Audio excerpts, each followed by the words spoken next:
Shalom saudara, haleluya, selamat datang ke siri renungan ringkas dari Injil Yohanes yang berbentuk soalan dan jawaban. Kiranya kasih karunia dan damai sejahtera melimpahi Anda oleh pengenalan akan Allah dan akan Yesus Tuhan kita. Kita akan lihat bab 18 petikan ini dari 12 hingga ke 24 dengan tajuk ini, di manakah saksi-saksi untuk perbicaraan Yesus? Mari kita baca dari ayat 12. Maka pasukan prajurit serta perwiranya dan penjaga-penjaga yang disuruh orang Yahudi itu menangkap Yesus dan membelenggu dia.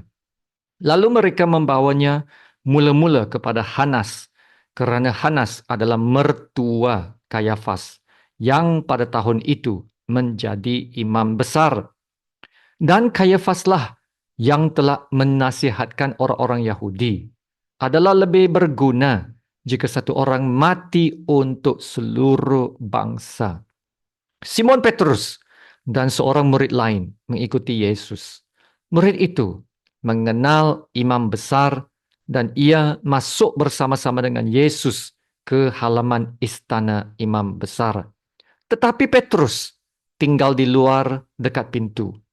Maka murid lain tadi yang mengenal imam besar kembali keluar, bercakap-cakap dengan perempuan penjaga pintu, lalu membawa Petrus masuk.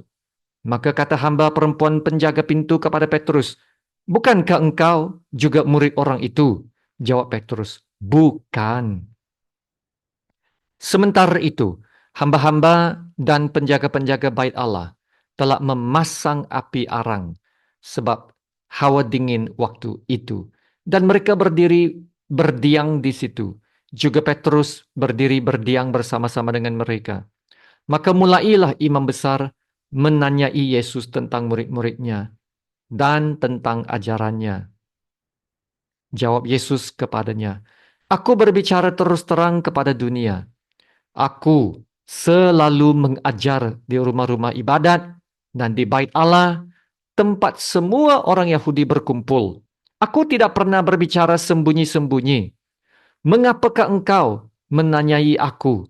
Tanyailah mereka yang telah mendengar apa yang kukatakan kepada mereka. Sungguh, mereka tahu apa yang telah kukatakan." Ketika ia mengatakan hal itu, seorang penjaga yang berdiri di situ menampar mukanya sambil berkata, "Begitukah jawabmu kepada imam besar?" Jawab Yesus kepadanya, "Jikalau kataku itu salah, tunjukkanlah salahnya. Tetapi jikalau kataku itu benar, mengapakah engkau menampar aku?" Maka Hanas mengirim dia terbelenggu kepada Kayafas imam besar itu. Demikianlah firman Tuhan. Yesus akan diadili sebelum disalibkan. Yesus akan menghadapi dua jenis pengadilan, yaitu pengadilan agama dan pengadilan umum di depan Pontius Pilatus. Pengadilan agama pula terdiri daripada 3 peringkat. Dan teks ini yang sekarang ini memberitahu pengadilan agama Yesus yang pertama. Mari kita lihat soalan edisi ini. Apa bezanya pengadilan agama Yesus pertama yang dicatat dalam Yohanes dengan ketiga-tiga Injil lain? Ya, bandingkan ayat 13 dengan Matius 26 ayat 57. Apakah masalahnya dengan cara Yesus diadili? Mari kita lihat soalan yang pertama, bezanya pengadilan agama Yesus dengan dalam Injil Yohanes dengan ketiga-tiga Injil yang lain. Dalam ayat 13 berkata begini, "Lalu mereka membawanya mula-mula kepada Hanas." Hanya di sini Injil Yohanes mencatat pengadilan Yesus di depan Hanas, imam besar. Ketiga-tiga Injil lain memulakan catatan pengadilan Yesus di depan Kayafas, yaitu selepas ini, selepas pengadilannya di depan Hanas. Nah, Yohanes mengatakan bahwa Kayafas adalah imam besar pada tahun itu. Kayafas ya, bukan Hanas. Hanas bermaksud imam besar yang rasmi adalah Kayafas. Hanas bukanlah imam besar yang rasmi. Tapi oleh kerana Hanas pernah memegang jawatan sebagai imam besar, maka gelaran jabatan itu tetap menjadi miliknya. Nah, lagipun dalam petikan ini kita terbaca Hanas ini adalah bapa mertua kepada Kayafas dan kerana itu disanjung oleh orang-orang Yahudi.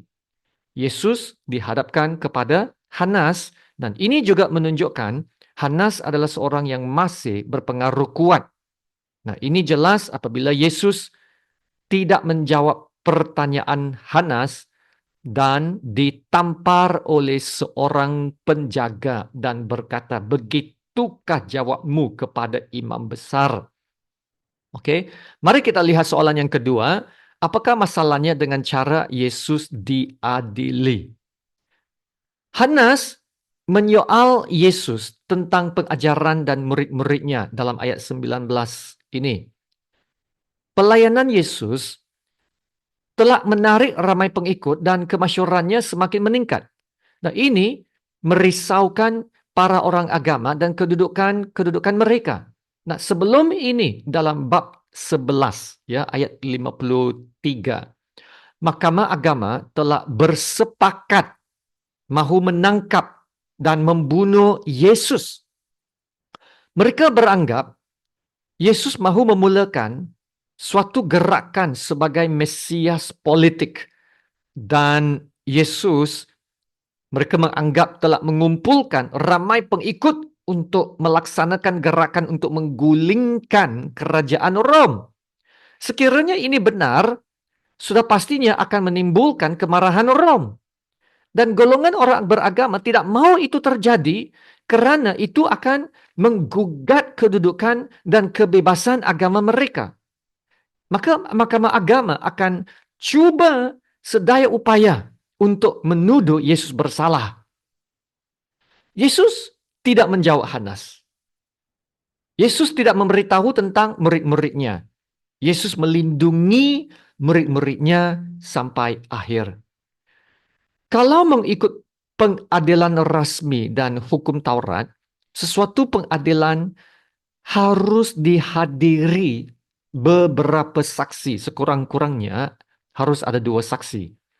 Nah, itulah sebabnya Yesus berkata dalam ayat 21 ini, "Mengapakah engkau menanyai aku? Tanyalah mereka yang telah mendengar apa yang kukatakan kepada mereka. Sungguh mereka tahu apa yang telah kukatakan."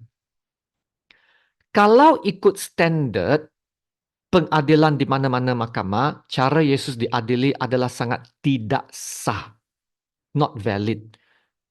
Sesuatu perbicaraan harus selalu dimulakan dengan mengemukakan bukti-bukti, ya, dan semua bukti-bukti itu harus diselidik dengan cermat dan teliti dan harus ada saksi-saksi. Dan yang tertuduh itu ya berhak membela diri. Nah, di sini dalam mengadili Yesus tidak ada bukti, tidak ada saksi, dan tiada pembelaan bagi pihak Yesus. Dan perbicaraan itu dilakukan pada waktu malam secara rahasia seperti melakukan suatu operasi yang haram. Yesus tidak menyebarkan ajaran palsu maupun fahaman politik. Itu bukan misi Yesus. Yesus meminta Hanas supaya mengumpul kesaksian daripada pendengar-pendengarnya. Sudah pasti ada banyak pendengar di luar sana dan bukan hanya dengar daripada Yesus sendiri. Ya, sudah pasti pengikut-pengikut Yesus dapat memberi kesaksian yang benar tentang Yesus.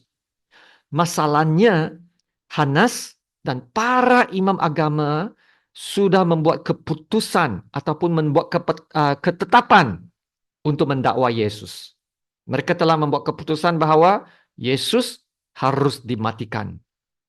Ya, maka penghakiman terhadap Yesus tidak akan menjadi pengadilan yang adil sebab mereka sudah pun membuat keputusan mendakwa Yesus. Nah, sekarang Perhatikan ayat 12 ini. Maka pasukan prajurit serta perwiranya dan penjaga-penjaga yang disuruh orang Yahudi itu menangkap Yesus dan membelenggu dia. Ayat 12 adalah ayat yang sangat menyedihkan. Karena ia memberitahu kita bahwa orang-orang Yahudi, yaitu bangsa Yesus sendiri, yang menetapkan untuk menangkap Yesus. Bukan tentara Romawi. Ya, orang-orang Yahudi. Ya, terutamanya imam-imam agama. Yang kuat agama. Memilih untuk tidak percaya Yesus. Hati mereka tertutup kepada Yesus. Sekalipun Yesus menunjukkan kepada mereka jalan kepada kebenaran dan keselamatan. Wow. Kita boleh rasa marah ya dengan cara Yesus dibicara, cara Yesus dilayan dan diadili. Kita boleh bangkit dengan kemarahan dan berkata tidak adil. Tidak adil, tidak adil, kan? Tapi bagaimana Yesus menghadapi semua ketidakadilan ini?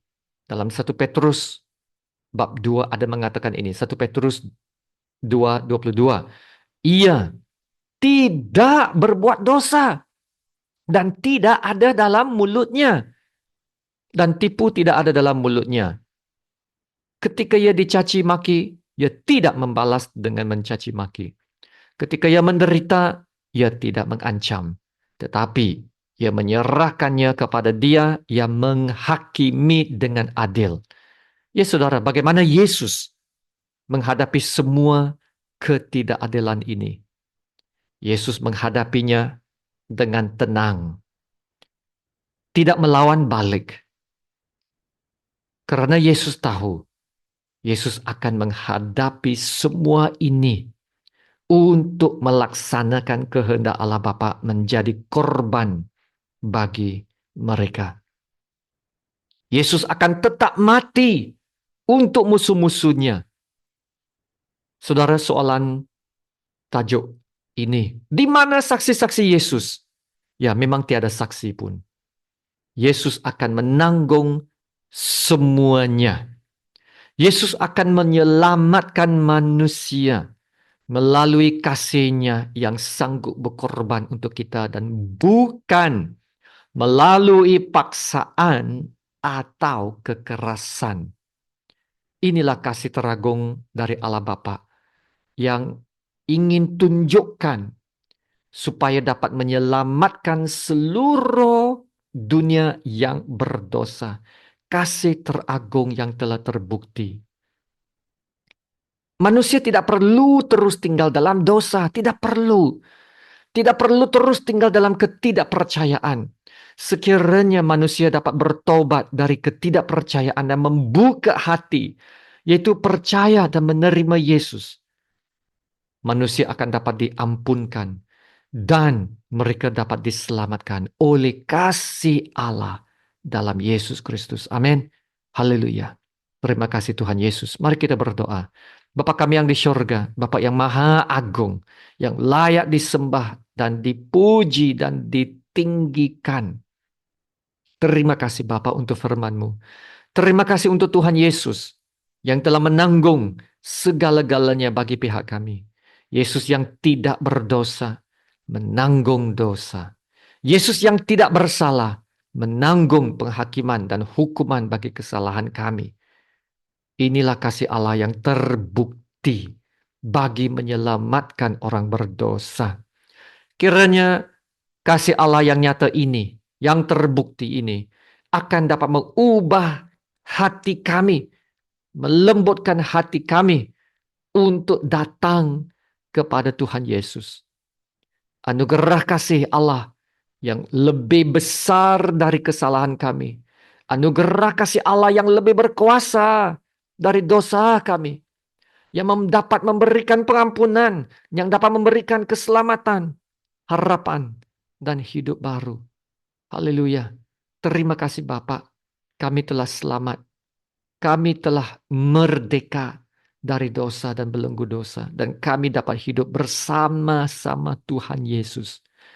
Haleluya, berkatilah setiap pendengar dengan kebenaran Injil-Mu yang dapat membawa kami lebih mengenal-Mu ya Bapa dan hidup di dalam Tuhan Yesus.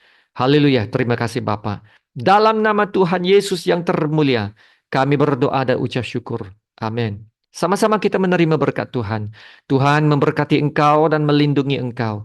Tuhan menyinari engkau dengan wajahnya dan memberi engkau kasih karunia. Dan Tuhan menghadapkan wajahnya kepadamu dan memberi engkau damai sejahtera. Amin.